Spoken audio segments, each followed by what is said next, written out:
pengen baca Alkitab sampai saya ini mendapatkan sesuatu.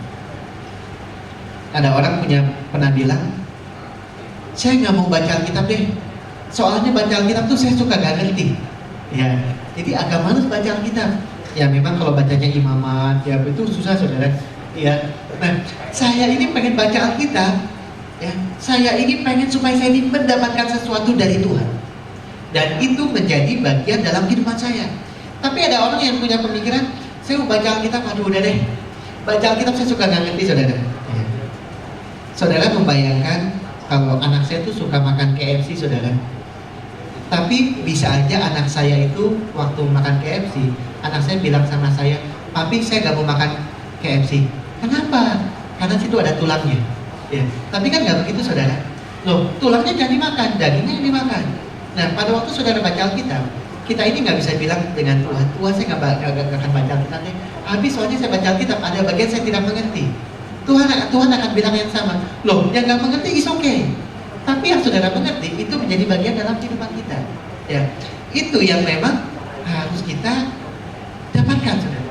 Ya, harus kita pada waktu kita berdoa, pada waktu kita membaca firman Tuhan, kita itu harus sampai kita itu mendapatkan Tuhan. Nah, di sini dikatakan, dan umatku yang atasnya namaku disebut merendahkan diri, berdoa, mencari wajahku, lalu berbalik dari jalan-jalan yang jahat. Saya pikir Tuhan, bukankah ini adalah umat-umat Tuhan? Tuhan bilang umatku. Tapi kenapa di situ kok masih ada umat-umat Tuhan yang harus berbalik dari jalan yang jahat? Dan berbalik dari jalan itu pakai katanya itu begini saudara. Bukan satu kejadian itu tidak melakukan lagi. Tapi kata jalan di situ merupakan sepanjang kehidupannya saudara. A course of action. Berarti ada umat-umat Tuhan yang terus menerus itu melakukan hal-hal yang jahat saudara. Ada umat Tuhan yang terus menerus setiap hari, setiap waktu itu hidupnya tidak sesuai dengan kehendak Tuhan. Memang kita ini hidup di dunia yang semakin lama itu semakin tidak sesuai dengan kehendak Tuhan saudara. Saya baca artikel dikatakan perbandingan crime, kejahatan di SMA di Amerika. Ya, nah itu dibandingkan kejahatan yang dimaksud kejahatan di SMA di Amerika tahun 1940 dan tahun 1990.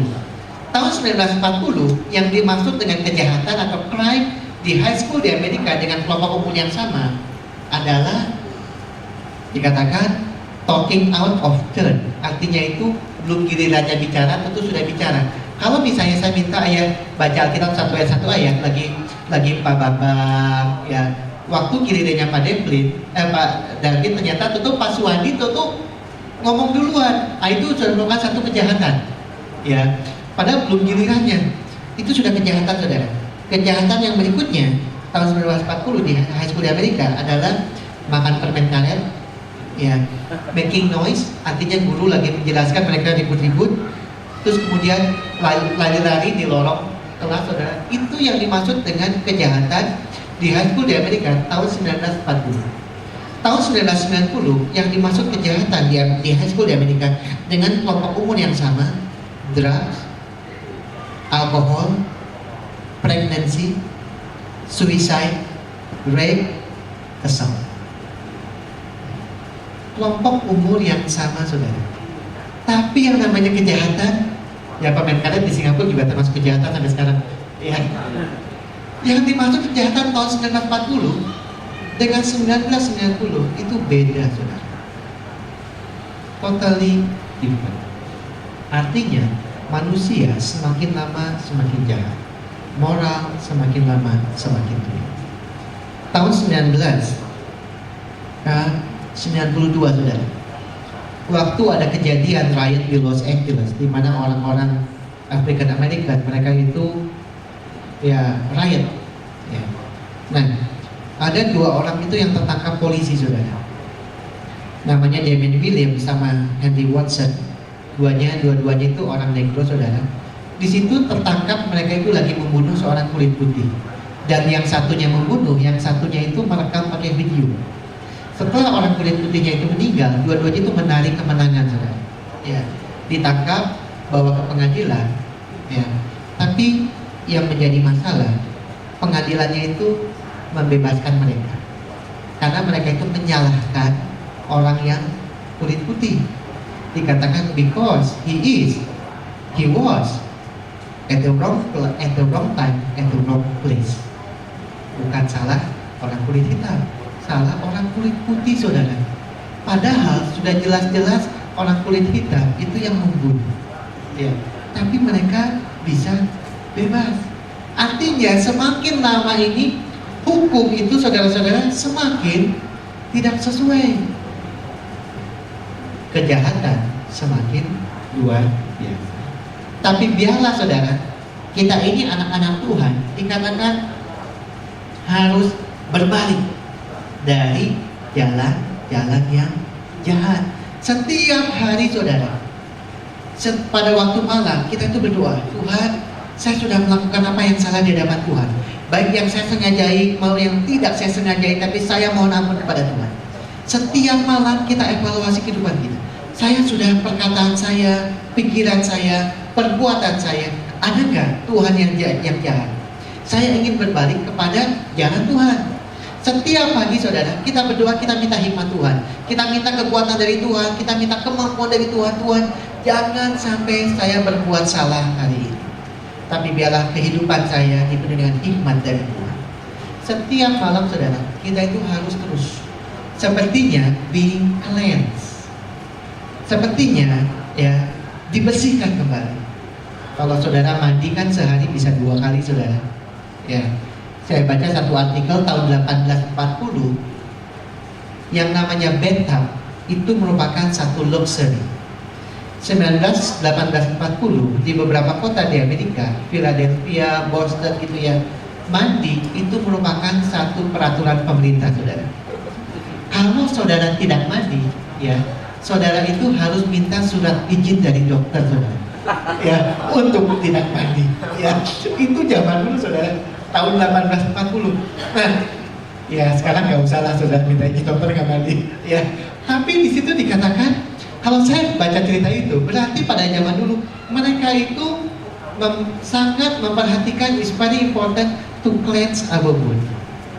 Ya, nah buat kita lain, sangat penting sekali to cleanse our life, ya, untuk membersihkan setiap kehidupan kita, saudara. Nah, ini dikatakan, saya baca kembali, ya, 2 Tawarik 7 ayat 14, dan umatku, if my people, kalau saja kondisinya ini dipenuhi, ya, baru kondisi-kondisi yang berikutnya itu akan terjadi, dan itu merupakan satu jaminan. Kondisi yang pertama dipenuhi, kondisi kedua itu pasti akan terjadi. Kondisi yang pertama dikatakan umatku, yaitu kita semua, saudara, dikatakan merendahkan diri. Kita tahu siapa kita di hadapan Tuhan. Berdoa, kita minta Tuhan melakukan sesuatu. Mencari wajah Tuhan, saudara. Kita mencari sampai kita ini mendapatkan. Kita berdoa, kita baca firman Tuhan sampai kita itu mendapatkan Tuhan. Kemudian berbalik dari jalan yang jahat. Maka dikatakan, aku akan mendengar dari surga. Kata mendengar itu dikatakan to hear attentively. Artinya pada waktu kita berdoa sama Tuhan, Tuhan itu gak ada pemikiran, ya dia lagi bilang ini gak ada. Tuhan gak begitu, saudara. Ya, pada waktu kita berdoa sama Tuhan, karena dikatakan I will hear, ya, pada waktu kita berdoa datang sama Tuhan, Tuhan gak akan punya pemikiran, ya dia lagi pasti minta sesuatu lagi, dia lagi troublemaker, dia lagi. Tuhan gak akan begitu, saudara. Tapi pada waktu kita berdoa dikatakan He will put His attention on us. Artinya pada waktu kita mulai Tuhan, ya, Tuhan itu sepertinya mendekatkan diri kita, mendapatkan diri Tuhan kepada kita. Yes, what can I do? Ya. Nah, itu pakai kata, ya, waktu dikatakan I will hear, aku akan mendengar dari surga dan mengampuni dosa mereka. Mulai mengampuni dosa kita, saudara, dan memulihkan negeri mereka. Kalau kita percaya ini janji Tuhan, saudara, kita percaya Tuhan sanggup. Tidak ada yang mustahil buat, karena ini merupakan janji Tuhan. Tuhan yang berfirman, Tuhan yang berjanji, saudara. Tuhan bilang ada kata if, berarti ada satu kondisi yang memang harus dilakukan, baru kondisi berikutnya itu akan terjadi. Kalau kita ini sebagai anak-anak Tuhan, kita ini bertobat, kita berdoa, kita merendahkan diri kita mencari wajah Tuhan, saudara, kita lakukan dengan sungguh-sungguh, kondisi yang kedua itu pasti akan terjadi. Saya ini bilang sama anak saya, si Rachel, kalau misalnya Rachel itu hasilnya bagus sekolah, saya kasih apa aja deh. Saya kasih apa aja? Ya, terms and condition apply. Ya, artinya di bawah $10. Ya. Kalau dia minta rumah bagaimana, saudara? Ya.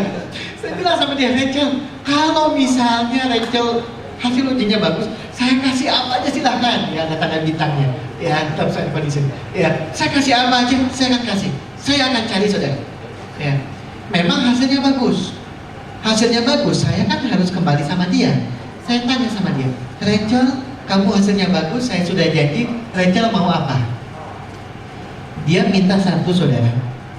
Dia itu minta pink sparkling hat. Ya, topi yang warna pink dan bersinar-sinar. Ya, saya pikir nyari di mana saya? Ya, pusing saya, saudara. Dia bilang, yes daddy, I want a pink sparkling hat. Ya, loh, kenapa kok maunya tuh pink sparkling hat? Ya, saya pengen pakai, saya pengen coba, saya pengen pakai. Kayaknya bagus. Topi warna pink itu tuh ada bintang-bintangnya yang pokoknya bikin bersinar-sinar, berkilauan. Ya, saya nyari kemana-mana, saudara. Saya ke Ocetot, ke toko-toko, saya nyari kemana-mana, ya, ke Singketai, kemana, saya ke Takashimaya, saya nyari nggak ketemu, saudara. Saya pikir mungkin bukan di toko-toko departemen store. Saya coba ke toko-toko mainan. Toys R Us saya coba. Saya datengin, saudara, nyari yang namanya pink sparkling hat, pink sparkling hat, pink sparkling hat. Saya nggak ketemu, saudara. Padahal saya sudah berjanji. Tapi saya tahu, memang saya sebagai manusia, saya berjanji, saya karena keterbatasan saya tidak bisa memenuhi yang saya janjikan. Saya menyadari saya sebagai manusia, saudara. Tapi kalau Tuhan yang berjanji, Tuhan yang berfirman, tidak mungkin Tuhan itu bingung nyari kemana-mana, gak mungkin, saudara. Apa yang Tuhan janjikan, kondisi yang pertama sudah dipenuhi, kondisi yang kedua itu mutlak Tuhan pasti lakukan. Karena Tuhan itu tidak terbatas. Saya berjanji sama anak saya, bukannya berarti saya tidak mencoba. Saya mencoba, saudara. Saya nggak ketemu karena saya terbatas. Tapi Tuhan itu tanpa batas. Apa yang Tuhan janjikan itu pasti akan terjadi, saudara. Tahun 1904 ada seorang yang masih muda, saudara, namanya Evan Robert. Evan Robert itu pada saat itu di daerah Wales, itu daerah yang kasar, saudara. Wah, semuanya itu jauh dari Tuhan. Kehidupannya itu karena banyak pekerja tambang, hidupnya mabok-mabokan, ya, hidupnya itu rusak semua, saudara. Semuanya ngomongnya itu semua swearing, saudara. Itulah keadaan Wales zaman dulu. Nah, ada seorang pemuda namanya Evan Robert. Dia itu ikut beberapa KKR. Pada waktu dia ikut beberapa KKR, saudara, dia itu mulai terbakar. Sepertinya Tuhan bisa melakukan sesuatu untuk kota saya, untuk Wales. Dia mulai bicara sama pendetanya. Setelah dia terbakar ikut beberapa kebaktian KKR, itu wah, ada sesuatu yang ingin dia sampaikan, saudara. Dia bilang sama pendetanya, ada sesuatu yang Tuhan ingin sampaikan. Ya, Tuhan taruh beban buat saya. Pendetanya itu agak sedikit sanksi, saudara. Dia bilang, kamu ini kan masih muda, ya. Masa sih kamu bisa menyampaikan sesuatu dari Tuhan? Dia bilang saya ada sesuatu